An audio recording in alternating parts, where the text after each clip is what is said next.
بسم اللہ الرحمن الرحیم۔ تمام دوستوں کو السلام علیکم۔ امید ہے سب دوست خیریت سے ہوں گے۔ آج ہماری جو ویڈیو ہے اس کا عنوان ہے حضور پاک صلی اللہ علیہ وآلہ وسلم نے جب اسلام کی دعوت دینی شروع کی تو کیا ہوا۔ آج پارٹ 2 ہے، پارٹ 1 اگلی ویڈیو میں بیان کر دیا گیا ہے۔ پارٹ 2 میں بیان کیا جائے گا کہ حضور صلی اللہ علیہ وسلم سے جب حضور صلی اللہ علیہ وسلم نے اپنے اسلام کی دعوت دینا شروع کی تو حضور صلی اللہ علیہ وسلم سے کیا کیا کافروں نے حربیں استعمال کی اس کو روکنے کے لیے کہ اسلام کو روکا جائے، یہ نہ پھیلے، اور اسلام کو روکنے کے لیے اس کفار نے بے جا حربے کیے، لیکن اللہ پاک کے حکم سے پھر بھی روک نہ سکے۔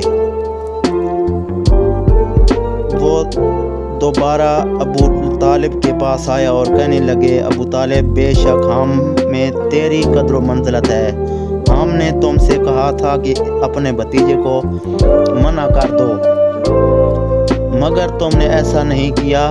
خدا کی قسم ہم اپنے معبودوں اور آباء و اجداد کی توہین گوارا نہیں کر سکتے، تم اس کو روک دو ورنہ وہ اور تم میدان میں آ جاؤ کہ ہم دونوں میں سے ایک کا فیصلہ ہو جائے۔ وہ یہ کہہ کر چلے گئے۔ ابو طالب نے حضور صلی اللہ علیہ وسلم کو بلا کر کہا، اے میرے بھتیجے، تیری قوم نے میرے پاس آ کر ایسا کہا ہے، تو اپنے آپ پر اور مجھ پر رحم کر اور مجھے عمر بلائے کی تکلیف نہ دے۔ یہ سن کر حضور صلی اللہ علیہ وسلم نے بدی خیال کیا کہ آپ میرے چچا نے مجھے چھوڑ دیا ہے اور میری مدد سے عاجز آ گیا ہے۔ یوں فرمایا، اے میرے چچا، اللہ کی قسم اگر وہ سورج کو میرے دائیں ہاتھ پر اور چاند کو میرے بائیں ہاتھ پر رکھ دیں تاکہ میں اس کام کو چھوڑ دوں، تب بھی میں اس کو نہ چھوڑوں گا یہاں تک کہ اللہ اسے غالب کر دے یا میں خود اس میں ہلاک ہو جاؤں۔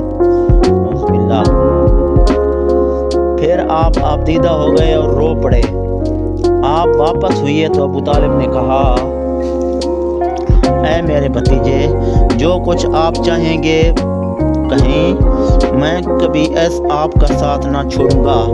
جب قریش نے دیکھا کہ ابو طالب نے اس طرح نہیں مانتا تو عمارہ بن ولید بن مغیرہ کو ساتھ لے کر اس کے پاس آئے، کہنے لگے، اے ابو طالب، یہ عمارہ قریش میں نہایت قوی اور خوبصورت نوجوان ہے، ہم یہ تجھے دیتے ہیں، تم اس کو اپنا بیٹا بنا لے اور اس کے عوض میں اپنے بھتیجے کو ہمارے حوالے کر دے۔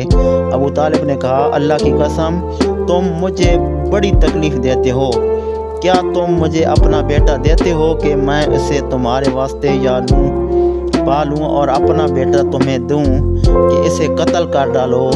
اللہ کی قسم ایسا ہرگز نہ ہوگا۔ یہ سن کر قریش اور بھی بافروختہ ہو گئے اور وہ ایک روز ولید بن مغیرہ کے پاس جمع ہوئے۔ ولید مذکورہ فصاحت بلاغت میں ان کا سردار تھا۔ ایام حج قریب تھے۔ ولید قریش میں یوں کر گفتگو ہوئی۔ ولید کہنے لگا، اے گروہ قریش، حج کا موسم آ گیا ہے، عرب کے قبائل تمہارے پاس آئیں گے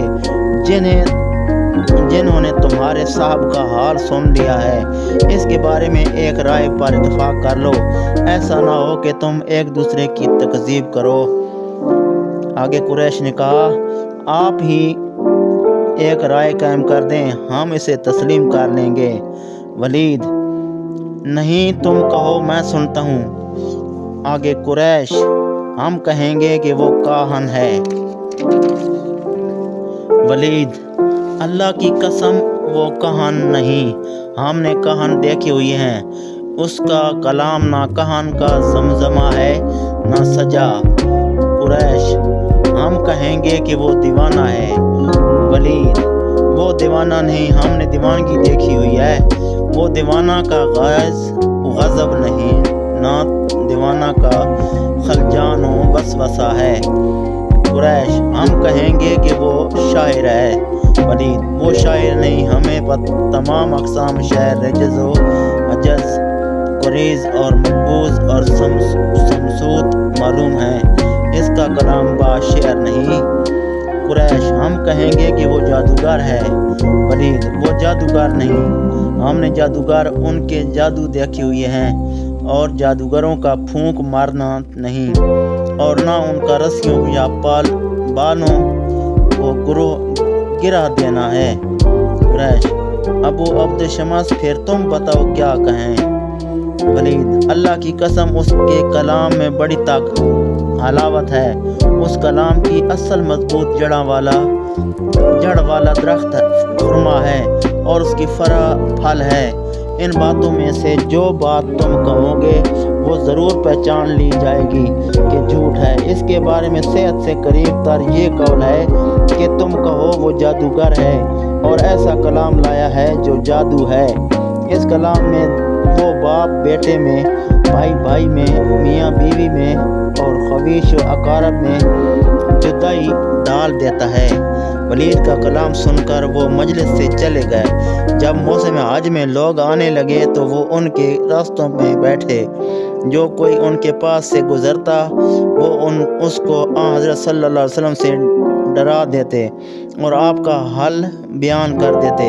اللہ تعالیٰ نے ولید کے بارے میں یہ آیت نازل فرمائی۔ ترجمہ: چھوڑ دے مجھ کو اور اس کو جو میں نے بنایا اکیلا، اور دیا میں نے اس کو مال پھیلا کر اور بیٹے موجود یعنی زندگی والے، اور تیار کر دی اس کی خوب تیاری، اور پھر لالچ رکھتا ہے وہ اور دوں کوئی نہیں، وہ ہے ہماری آیتوں کا مخالف۔ اس کے بعد کی اور کئی آیتیں ولید ہی کے بارے میں ہیں۔ اس طرح ایک دن جب کہ حضرت صلی اللہ علیہ وسلم مسجد میں اکیلے بیٹھے ہوئے تھے، سردار قوم عتبہ بن ربیعہ بن عبد شمس اور قریش میں یوں گفتگو ہوئی۔ عتبہ: اے گروہ قریش، کیا میں محمد صلی اللہ علیہ وسلم کے پاس جاؤں تاکہ میں اس سے کلام کروں اور چند باتیں اس کے آگے پیش کروں؟ شاید وہ ان میں سے ایک بات کو پسند کرے، بس ہم وہ کر دیں اور وہ ہم سے باز رہیں۔ قریش: ہاں، اے ابو الولید، آپ جائیے اور اس سے گفتگو کیجیے۔ عتبہ حضرت سے مخاطب ہو کر: بھائی کے بیٹے، آپ کو معلوم ہے کہ خویش اقارب میں آپ بزرگوں برگزیدہ اور نسب میں عالی رتبہ ہیں۔ آپ اپنی قوم میں ایک نیا نسب لائے ہیں جس سے آپ نے ان کی جماعت کو پراگندہ کر دیا ہے۔ آپ نے ان کے داناؤں کو نادان بتایا، ان کے معبودوں اور ان کے دین کو برا کہا، اور ان کی گزشتہ آباء و اجداد کو کافر بتایا۔ سنیے، میں چند باتیں پیش کرتا ہوں، شاید آپ ان میں سے ایک بات پسند فرمائیں۔ حضرت صلی اللہ علیہ وسلم: ابو الولید بیان کر، میں سنتا ہوں۔ عتبہ: بھائی کے بیٹے، اس نئے مذہب سے آپ کا مقصود اگر مال ہے تو ہم آپ کے لیے اتنا مال جمع کر دیتے ہیں کہ ہم سب سے زیادہ مالدار بن جائیں گے۔ اگر اس سے ہم پر مقصود ہے تو آپ کو اپنا سردار بنا لیتے ہیں، آپ کے بغیر کوئی کام نہ کریں گے۔ اگر آپ کو ملک مطلوب ہے تو ہم آپ کو اپنا بادشاہ تسلیم کر لیتے ہیں۔ اگر ہم آپ سے اس جن کو نہ روک سکیں جو آپ کے پاس آتا ہے تو آپ کا علاج کرائیں گے اور علاج میں اپنا خرچ کریں گے یہاں تک کہ وہ جن بھاگ جائے گا۔ حضرت صلی اللہ علیہ وآلہ وسلم عبد الولید کو کہا: تو ابو الولید، کیا تو کہہ چکا ہو جو کہنا تھا؟ عتبہ: ہاں، حضرت صلی اللہ علیہ وسلم مجھ سے سن۔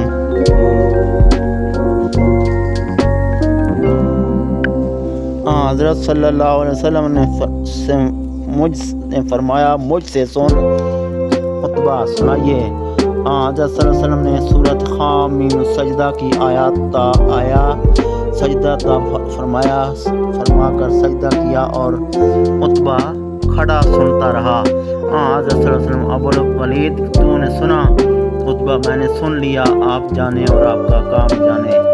قریش عتبہ کو آتا دیکھ کر ایک دوسرے سے اللہ کی قسم ابو ولید وہ چہرہ لے کر نہیں آیا جو لے کر گیا تھا۔